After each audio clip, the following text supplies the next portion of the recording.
So we're making our own stock.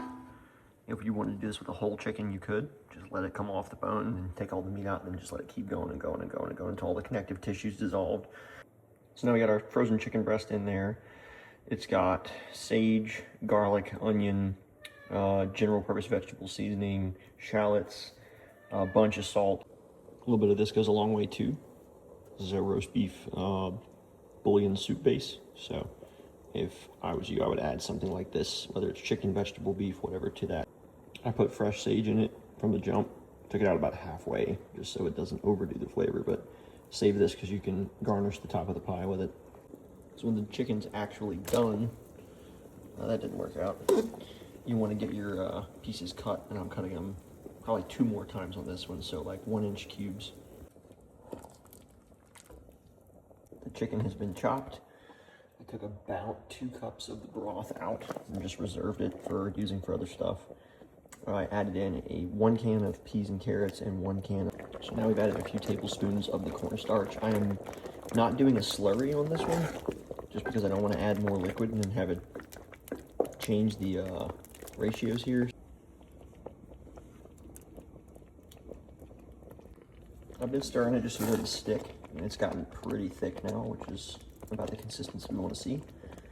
So now I'm going to put it in the pie dishes and let it cool just a little bit.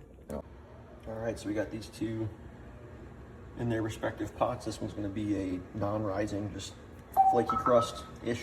We're doing a fat-free Greek yogurt crust. For the non-puffy crust, this is equal parts flour, Greek yogurt, a little splash of milk, and then some salt and some spices.